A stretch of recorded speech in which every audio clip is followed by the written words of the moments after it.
So what's David Icke doing on TV? We have a lot of different producers. You just get tired of the real meat and potatoes, the real issues.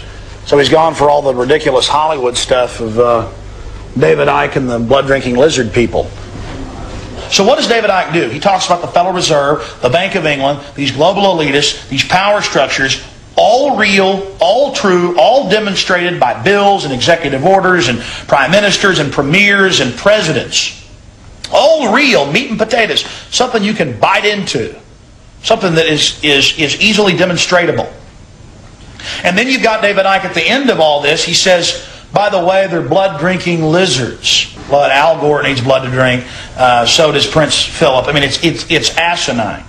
And it's being picked up by people, and so it discredits all of the reality that people are talking about. And that's the problem with David Icke. He's got a good line to a point, and then he discredits it all. It's like a turd in a punch bowl. That's his job. He's got this nice big thing, this nice fruit punch, nice ice cubes floating around in it, and then he takes a big dump right in the middle of it, and no one's going to drink out of that punch bowl.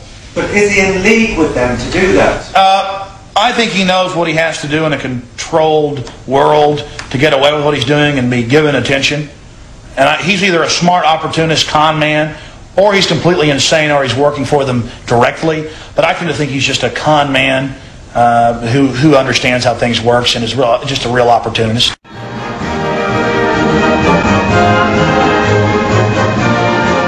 It is July 3rd, 2008. We're going to be live here for another hour and 50 minutes. David Icke will be with us into the middle of the next hour. He really doesn't need any introduction, and I'm very pleased that he'll spend time with us today. He's very busy. He's running for Parliament. Right now, he has been the head of the Green Party previously in England. He, of course, is a championship goalie, in the big international league. He also, of course, was a big presenter, one of the top presenters on the sports on BBC.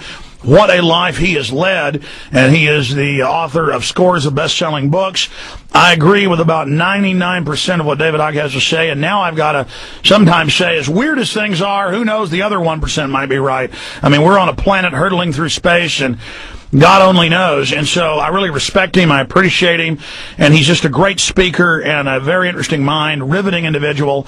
And so he wants to first talk about this election, and then I want to get into where he sees things going in the next few years. He's made predictions before, and they've come true, unfortunately. What he's forecasting in the next 5 to 10 years, what he's forecasting in the short term with Iran, how he thinks this is going to play out with the forces of good and evil, where he thinks mankind is going. A conversation with David Icke. These are just cardboard cutouts who are vehicles to introduce the legislation that changes society in line with the shadow people's agenda. And then we have a debate about whoever they put out in front of us instead of never looking above that to the real power structure. Graham in Seattle.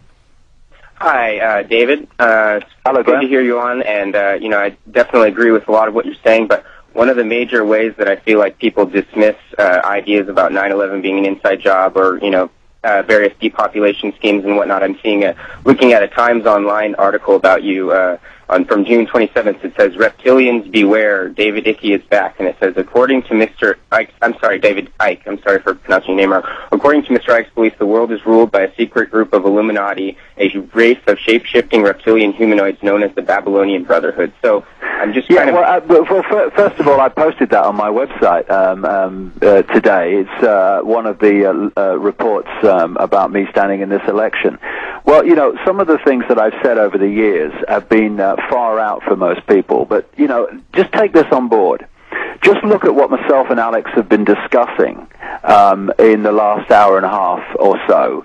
The scale of what we've been discussing, the multi-subjects, the multi-levels of what we're discussing, and then ask yourself, could a group of people in dark suits around a table orchestrate all that, or is it bigger than that? I would say it's bigger than that. But if you disagree, that's your right. Well, I'll say this. I go up to that point, and then David, goes off and does that. But I think we need to all be open-minded. The elites do believe they are worshiping and being directed by demon creatures. Now, whether that's absolutely whether that's real or not, I mean, they believe it. So that's why I think, that certainly people can try to then say, well, we're all nuts. Hey, the Federal Reserve's private. They carried out 9/11. We can prove all that.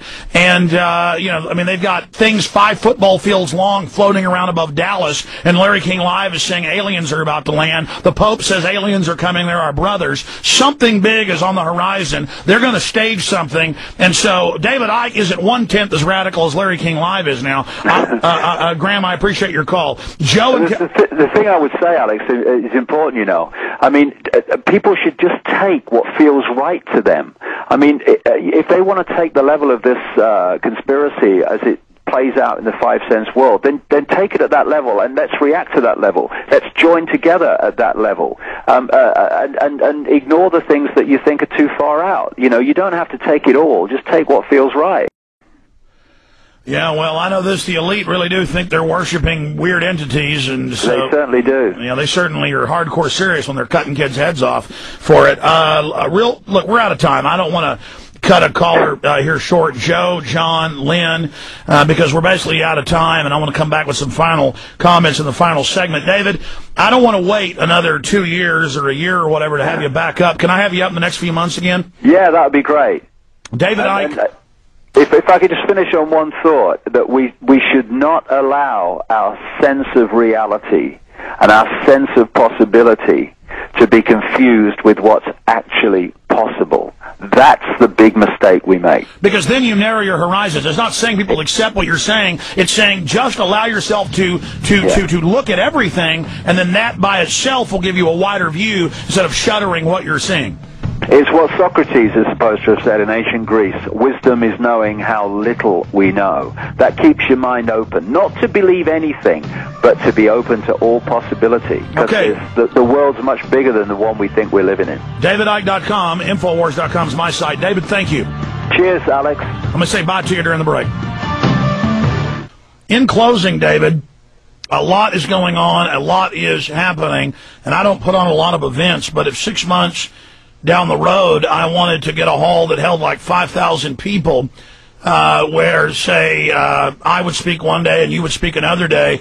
Would you entertain off-air? I jump at it, Alex. I jump at it. We guys have got to, support each other and let our differences, go over a beer. David, I don't think we have any. I was just going to say, small as they're now becoming.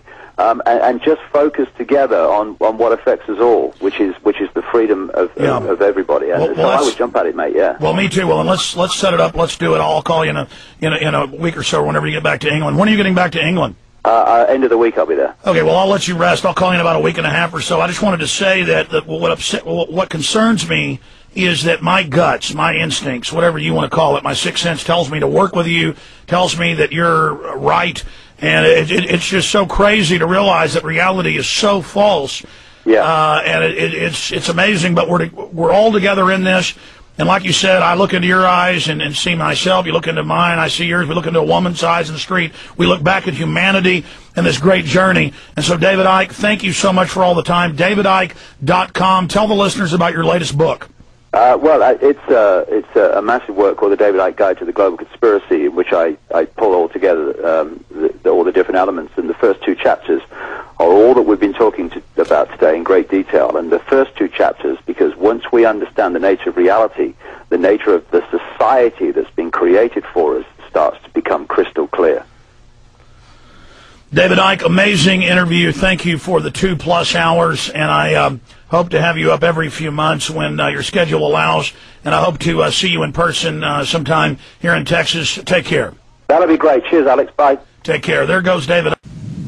Today we celebrate the first glorious anniversary of the information purification directives. You created, for the first time in all history, a garden of pure ideology, where each worker may bloom, secure from the pests, obeying contradictory thoughts. Our unification of thoughts is more powerful a weapon than any fleet or army on earth. We are one people, with one will, one resolve, one cause. Our enemies shall talk themselves to death, and we will bury them with their own confusion. shall prevail.